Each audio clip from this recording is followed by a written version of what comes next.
Now question कर रहा है कि the angle of elevation of the top of a tall building from point M and N at a distance of 72 metre and 128 metre respectively. Question में बोल रहा है कोई बिंदु दिया गया है एम और एन एक इमारत के आधार पर एक सीधी रेखा में 72 मीटर और 128 मीटर की दूरी पर स्थित है। From the base of the building and in the same straight line with it are complementary. तो यहाँ से क्वेश्चन में ये बोल रहा है कि इन बिंदुओं से उस इमारत के शीर्ष पर जो कोण बन रहा है वो एक उन्नयन कोण है, एक पूरक कोण है। ठीक है, एक उन्नयन जो एंगल ऑफ एलिवेशन यहाँ से बन रहा है वो एक कॉम्प्लीमेंट्री एंगल है, पूरक कोण है जो कि 90 डिग्री होता है जिसका sum. The height of building is, यहाँ से आपको बताना है कि बिल्डिंग का हाइट कितना है, मीनार की ऊंचाई कितनी है। एक बार क्वेश्चन को आप पढ़ लीजिए, फिर मैं दोबारा से क्वेश्चन के ऊपर डिस्कस करता हूँ। ठीक है, इसका फिगर कुछ इस तरीके से बनेगा जैसे कि एक बंदा है यहाँ पर है, ठीक है, और यहाँ से यहाँ पर एक मीनार है और मीनार की ये रहा आपका हाइट होगी, और यहाँ से जो टॉप से इसका जो एंगल ऑफ एलिवेशन है और जो यहाँ से इसका जो एंगल ऑफ एलिवेशन है, ये दोनों का जो सम है, यानी कि दोनों का जो सम है वो हमारा कितना बन रहा है, वो बन रहा है 90 डिग्री का बन रहा है। दोनों का सम कितना बन रहा है, 90 डिग्री का बन रहा है। तो इसी पर बेस क्वेश्चन है, और जहाँ से लेकर यहाँ तक की जो हमारी डिस्टेंस दी गई 128 मीटर और यहाँ से लेकर यहाँ तक की डिस्टेंस हमारा 72 मीटर दी गई है। चलिए अब क्वेश्चन के ऊपर हम और डिस्कस करते हैं और इसको सॉल्व करते हैं। ना फिगर कुछ इस तरीके से बनेगा, यहाँ से लेकर यहाँ तक की डिस्टेंस हमारा 128 मीटर दिया गया है, क्वेश्चन में गिवन है। यहाँ से यहाँ तक की डिस्टेंस 72 मीटर हमको दी गई है। हमको ये हाइट को फाइंड करना है। चलिए हम क्या करते हैं कि जो इस वाले एंगल को मान लेते हैं थीटा, इस वाले एंगल को क्या मान सकते हैं, 90 माइनस थीटा मानेंगे। इस वाले एंगल को क्या मानेंगे, 90 माइनस थीटा। चलिए tan थीटा बराबर होता है क्या है, होता है आपका p अपॉन में बेस, यानी कि परपेंडिकुलर अपॉन बेस होता है। tan थीटा बराबर परपेंडिकुलर अपॉन बेस।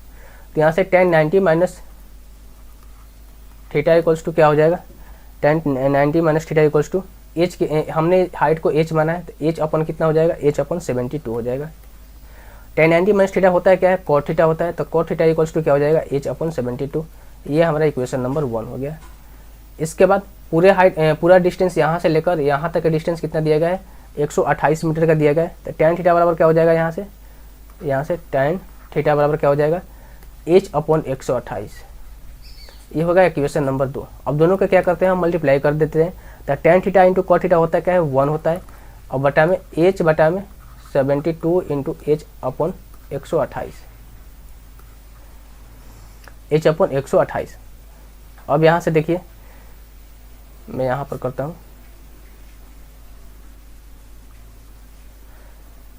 72 और 128 उधर जाएगा, और यहाँ से h और h में मल्टीप्लाई करेंगे तो h स्क्वायर हो जाएगा। तो h स्क्वायर इक्वल्स टू क्या हो जाएगा, 72 इंटू 128, और यहाँ से h इक्वल्स टू क्या हो जाएगा, √72 इंटू 128। अब इसको जब फैक्टर में तोड़ेंगे तो कितना हो जाएगा, जब फैक्टर में हम इसको तोड़ेंगे तो हो जाएगा 8 गुना 9, और 128 को क्या कर सकते हैं, 2 गुना 8 गुना 8। यहाँ से एक 8 यहाँ से बाहर निकल के आ जाएगा, मैं यहाँ पर लिख देता हूँ, एक 8 यहाँ से बाहर निकल जाएगा, और यहाँ से 9 से क्या निकल के आएगा, 3 निकल के आएगा, और 8 बच गया और 2 बच गया, 8 गुना 2 16, तो 16 से क्या निकल के आएगा, 4 निकल के आएगा। जब इसको मल्टीप्लाई करेंगे तो ये हो जाएगा 96। तो 96 मीटर जो है इसकी हाइट हो गई। ऑप्शन नंबर ए जो है इस क्वेश्चन का राइट आंसर हो जाएगा। या फिर जब भी आपको इस तरीके से क्वेश्चन बने, जब भी इस तरीके से फिगर का क्वेश्चन बने हाइट एंड डिस्टेंस में, तो आपको सिंपल काम क्या करना है, एक फार्मूला आपको याद होना चाहिए कि अंडर रूट जो पहला है जो इसका और इसका, यानी कि 128 इंटू 72, यही आप निकाल देंगे तो यहाँ से जो हाइट है वो निकल के आ जाएगा, जो कि हमने यहाँ पर आपको प्रूव करके दिखा दिया। सो ऑप्शन नंबर ए जो है इस क्वेश्चन का राइट आंसर हो जाएगा।